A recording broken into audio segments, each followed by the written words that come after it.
அப்ப நீங்க வந்து இடஒதுக்கீடு ஒண்ணு நடைமுறைப்படுத்தி இருந்தா, முழுவதுமாக நடைமுறைப்படுத்தி இருந்தால் அது என்ன ஆயிருக்குன்னா, மக்கள் பயனடைஞ்சிருப்பாங்க. வன்னியர் மக்கள் கல்லூரிக்கு போயிருப்பாங்க, அரசு வேலைக்கு போயிருப்பாங்க.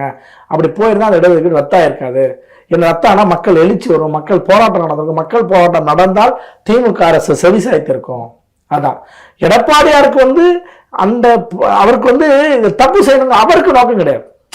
அவருக்கு அந்த கடைசி நேரத்துல பண்ணிட்டு போகணும்னு நினைச்சுதான் பண்ணிருக்காரு. இல்ல, யாருடைய ஆதரவும் இல்லாம 10 ஆண்டு காலம் வந்து அதிமுக இந்த சமயத்துல ரொம்ப வலிமையாக இருந்தது. ஆமா, சட்டசபையில யாருடைய ஆதரவு பெரும்பான்மையோட இருந்தது.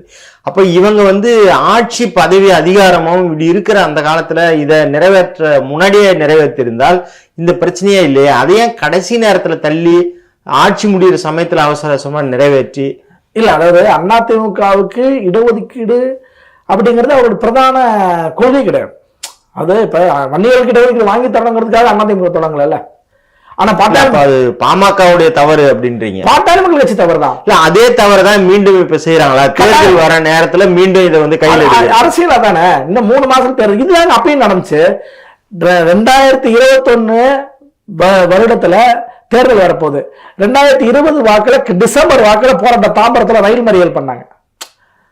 ரயில் மறியல் தாம்பரத்துல பண்ணாங்க. அதான் பீக்ல வந்துச்சு பிரச்சனை. ரயில மறிச்சு பாமக அடிச்சிட்டாங்க அப்படின்னு. அப்ப தேர்தல் நடக்க போறது ஏப்ரல்ல, டிசம்பர்ல போராட்டம் 4 மாசம். அதேதான் இப்பயும் நடக்குது. இப்பயும் டிசம்பர் தான். 2026 வரப்போகுது. இதேதான் நடந்துச்சு. இந்த அதே போராட்டம் 2021 வந்ததுக்கு நீங்க வந்து 20ல போராடாம 19ல போராடி இருந்தீங்கன்னு வச்சுக்கலாம், எடப்பாடியார் கொடுத்திருந்தா அந்த இடையில வர சிக்கல்கள் அவர்கள் ஆட்சியே இருக்கும்போது அந்த சிக்கல்களை கலைஞ்சிருப்பாங்க.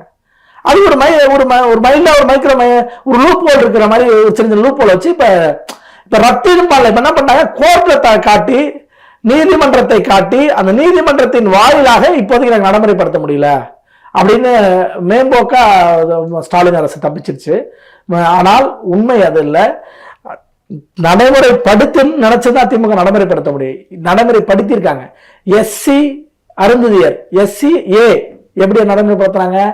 BCM இஸ்லாமியர்களுக்கு BCகளுக்கான 30% இடஒதுக்கீட்டில் 3.5% அதுல இருந்து ஒதுக்கி கொடுக்குறாங்க.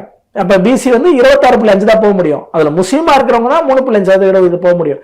இங்கேயே உள்ஒதுக்கீடு சாத்தியத்துல இருக்குங்க. தமிழ்நாட்டுல உள்ஒதுக்கீடு சாத்தியப்பட்டிருக்கு, கொடுத்துட்டு இருக்காங்க. ஆனால் வன்னியர்களுக்கு மட்டும் பட்டை நாமம் போடுகிறார்கள்.